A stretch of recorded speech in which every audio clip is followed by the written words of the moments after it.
Breaking news చూస్తున్నాం. ఇటు Israel Gaza యుద్ధాన్ని అక్టోబర్ 10న అమెరికా వచ్చి ట్రంప్ వచ్చి మాట్లాడి సెటిల్ చేశాడు. సీజ్ ఫైర్ని అలో చేయాలి, సీజ్ ఫైర్ చేయాలి, ఒకరిపై ఒకరు కార్పులు జరుపుకోకూడదు అని చెప్పాడు. కానీ మళ్ళీ మొదలైంది గాజా ఇజ్రాయెల్ యుద్ధం అని చెప్పుకోవచ్చు. ప్రస్తుతానికి పాలస్తీనియుల్లో మారణకాండం జరుగుతుంది. అక్కడ ఇటు గాజాపై ఇజ్రాయెల్ భీకర దాడులు చేస్తుంది. ఇటు నవంబర్ 20th, నవంబర్ 19th ఈ 2 రోజులు కూడా ఎయిర్ స్ట్రైక్స్ చేసింది. 33 మంది పాలస్తీనియన్స్ చనిపోయారంటే అర్థం చేసుకోండి. ఇటు అక్టోబర్ 11th నుంచి ఇజ్రాయెల్ దాడుల్లో ఇప్పటిదాకా అక్టోబర్ 11th నుంచి నవంబర్ 20th దాకా దాదాపు 211 మంది మృత్యువాత పడ్డారు. దీంట్లో చిన్న చిన్న పిల్లలు కూడా ఉన్నారు. ఈ సీజ్ ఫైర్ అనేది జస్ట్ నామమాత్రంగానే ఉంది.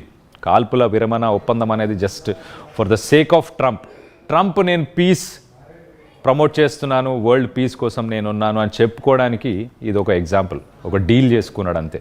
కానీ అక్కడ కాల్పుల విరమణ జరగలేదు. గాజాపై ఇప్పటికీ దాడులు కొనసాగుతూనే ఉన్నాయి. మరణ భయంతో అక్కడ ప్రజలందరూ పాలస్తీనీయులు నిద్రపోలేకపోతున్నారు. సో అలాంటి సిచ్యువేషన్ మనం విజువల్స్లో చూడొచ్చు ఒక్కసారి చాలా క్లియర్గా. ఈ విజువల్స్లో ఇప్పుడు గాజాకు సంబంధించిన ఎల్లో లైన్ అంటే ఇజ్రాయెల్ గాజా లోపలికి వెళ్ళిపోయి ఒక 50 to 60% ల్యాండ్ని అది అక్వైర్ చేసేసుకొని ఆ ల్యాండ్లో ఉన్నాయి ఇజ్రాయెల్కి సంబంధించిన ఫోర్సెస్. ఆ 50 to 60% ల్యాండ్ అక్వైర్ చేసుకున్న తర్వాత అక్కడ ఎల్లో లైన్ అని చెప్పేసి ఒక లైన్ని తీసుకొచ్చి దాన్ని దాటి ఎవరు రాకూడదు. ఇటు గాజాలో హమాస్కి సంబంధించిన వాళ్ళు ఫైరింగ్స్ చేస్తున్నారు అని చెప్పేసి ఇజ్రాయెల్ డిఫెన్స్ ఫోర్సెస్ ఆరోపిస్తున్నాయి. కొంచెం ఫైరింగ్ జరిగింది అని వెంటనే అక్కడ ఎయిర్ స్ట్రైక్స్ చేస్తున్నారు. అంటే ఫైటర్ జెట్స్ని పంపించి అక్కడ ఉన్న బిల్డింగ్స్ని కావచ్చు, అక్కడ ఉన్న పబ్లిక్ని, సివిలియన్స్ని అందరినీ టార్గెట్ చేస్తున్నారు. ఏమనంటే అక్కడ హమాస్ వాళ్ళు మాపై స్ట్రైక్స్ చేస్తున్నారు కాబట్టి మేము వాళ్ళని రిటాలియేట్ చేస్తున్నాం. మనం ఆ విజువల్స్లో చూడొచ్చు ఒక్కసారి. అసలు ఒక మహానగరం, ఒక సిటీ చూడండి, ఒక సిటీ ఉండే లాగా ఉందా ఇది? ఒక సిటీ లాగా లేకుండా ప్రస్తుతానికి ప్రతి బిల్డింగు, ప్రతి కాంప్లెక్స్ అన్నీ ధ్వంసం అయిపోయాయి, అన్నీ పగిలిపోయాయి.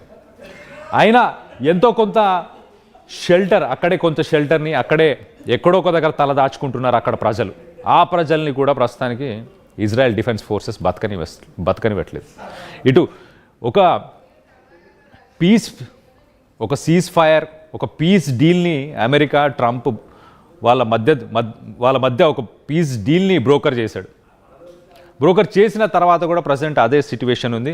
ప్రస్తుతానికి లాస్ట్ 1 weekలో మనం చూస్తే గాజాలో ఫ్లడ్డింగ్ జరిగింది విపరీతంగా. అక్కడ వరదలు, అక్కడ పరిసర ప్రాంతాల్లో ఉన్న వాటర్ రిసోర్సెస్ ఎక్కువైపోయి వరదలు వచ్చాయి గాజాలో. ఆ వరదలు రావడంతో మొత్తానికి ప్రజలు అక్కడ ఆ బురద, ఆ నీటిలోనే బతుకుతున్నారు. ఒక్కసారిగా వరదలు రావడంతో అక్కడ స్కిన్ డిసీజెస్, మిగతా డిసీజెస్, వైరల్ డిసీజెస్, ఇలాంటి డిసీజెస్ కూడా ప్రస్తుతం ఆ ప్రజల్ని బాధ పెడుతున్నాయి. సీజ్ ఫైర్ స్టార్ట్ చేసిన అక్టోబర్ 10th నుంచి ఇప్పటిదాకా 200 మంది చనిపోయారంటే ఆలోచించండి. సో నవంబర్ 19, నవంబర్ 20 ఈ 2 రోజులు యూనిస్ ఖాన్ అనే ఒక వ్యక్తి గాజా సిటీలో ఉన్నాడు.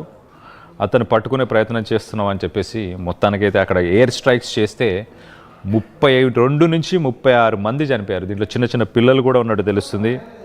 సో హమాస్ వాళ్ళు ఫైర్ చేస్తున్నారు కాబట్టే మేము ఇవన్నీ చేస్తున్నామని వీళ్ళు చెప్తున్నారు. కానీ గాజా మాత్రం ఇది ఒక ఊచకోత. సీజ్ ఫైర్, కాల్పులు విరమించుకుందామని చెప్పి మమ్మల్ని ఊచకోత కోస్తున్నారు అని చెప్పేసి గాజాకు సంబంధించిన వాళ్ళైతే చెప్తున్నారు.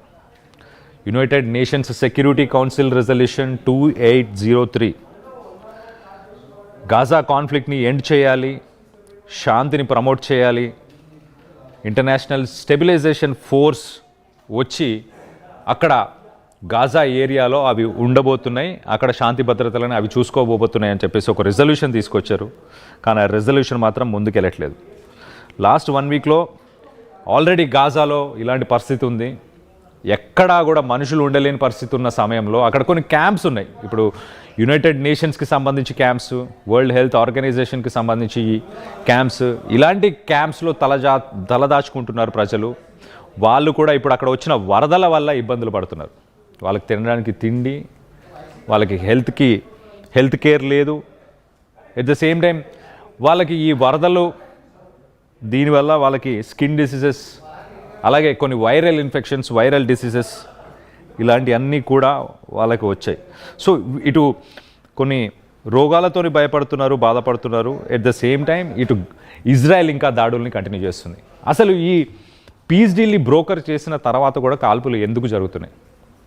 ఇటు గాజాలో ఇజ్రాయెల్ డిఫెన్స్ ఫోర్సెస్కి సంబంధించి 28 వ్యక్తులకు సంబంధించిన మృతదేహాలు అక్కడ ఉన్నాయంట. వాటిని వెనక్కి ఇవ్వాలని చెప్పేసి ఇజ్రాయెల్ డిఫెన్స్ ఫోర్సెస్ ఇనిషియేట్ చేసింది. దాన్ని గాజాకి సంబంధించిన వ్యక్తులు, హమాస్కి సంబంధించిన వాళ్ళు ఇక్కడ లేవు, మా దగ్గర లేవు అని చెప్పడం, వెంటనే ఒకరి మీద ఒకరు దాడులు చేసుకోవడం. ఇటు గాజా స్ట్రిప్ మొత్తంగా ఒక 50% ఇజ్రాయెల్ డిఫెన్స్ ఫోర్సెస్ వాళ్ళ ఆధీనంలోకి తీసుకొని, వాళ్ళ కంట్రోల్లోకి తీసుకొని, ఆ లైన్ ఒక ఎల్లో లైన్ అని చెప్పేసి ఒక లైన్ని మెయింటైన్ చేస్తూ, ఆ లైన్కి పరిసర ప్రాంతాల్లో ఇటు సివిలియన్స్ వచ్చినా, అలాగే ఇటు హమాన్స్ వచ్చినా, ఎవరు వచ్చినా కూడా వాళ్ళ మీద దాడి చేసే ప్రయత్నం చేస్తున్నట్టు తెలుస్తుంది. సో మొత్తానికి గాజా ఇజ్రాయెల్కి సంబంధించిన ఈ కాన్ఫ్లిక్ట్ ఇంకా ముగియలేదు. మళ్ళీ మొదలైంది. గాజాలో ఇజ్రాయెల్ యుద్ధం చేస్తుంది, ఇజ్రాయెల్ వైమానిక దాడులు చేస్తుంది, ఎయిర్ స్ట్రైక్స్ చేస్తుంది, పాలస్తీనియులని చంపేస్తున్నారు. దాదాపు 211 మంది అక్టోబర్ 11 నుంచి నవంబర్ 20, దాదాపు 4 రోజుల సమయంలో, 40 రోజుల సమయంలో 211 మందిని చంపేశారంటే అర్థం చేసుకోండి. ఈ కాల్పుల విరమణ జరిగింది, అయిపోయింది అంతా. నేను శాంతి దూతనని చెప్పిన అమెరికా కానీ, ట్రంప్ కానీ దీనిపై ఏం స్పందించట్లేదు. ప్రపంచ దేశాలు కూడా వీక్షిస్తున్నాయి. సో దీనికి సంబంధించి ఏదైతే గాజాకి రావాల్సిన హ్యుమానిటేరియన్ ఎయిడ్, అంటే వాళ్ళకి మెడిసిన్స్ కానీ, ఫుడ్ కానీ, క్లాతింగ్ కానీ, ఇలాంటి రావాల్సిన రూట్స్ని కూడా ఇజ్రాయెల్ డిఫెన్స్ ఫోర్సెస్ కట్టడి చేస్తున్నాయి. వాళ్ళకి ఆహారం కూడా అందని పరిస్థితి ప్రస్తుతానికైతే నెలకొంది. ఒక హ్యుమానిటేరియన్ క్రైసిస్ అని చెప్పుకోవచ్చు ప్రపంచంలోనే ఇది.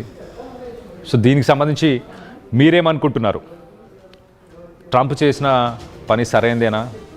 అతను చేసిన తర్వాత ఇప్పుడు ఎందుకు మాట్లాడట్లేదు? అండ్ ఇజ్రాయెల్ చేస్తున్న పనిని మీరు సమర్థిస్తున్నారా? ఇజ్రాయెల్ చేసే వైమానిక దాడులను మీరు సమర్థిస్తున్నారా? అండ్ హమాస్, గాజాలో ఉన్న హమాస్కి సంబంధించిన డిఫెన్స్ ఫోర్సెస్ వాళ్ళని సమర్థిస్తున్నారా? గతంలో ఇజ్రాయెల్ గాజాలో ఉన్న ప్రజలందరినీ ఇటు ఆఫ్రికాకి సంబంధించిన నార్త్ సూడాన్కి పంపించాలన్న ఆలోచన కూడా చేసినట్టు తెలుస్తుంది. గాజాకు సంబంధించిన భూభాగం అంతా ఇజ్రాయెల్కే చెందుతుంది.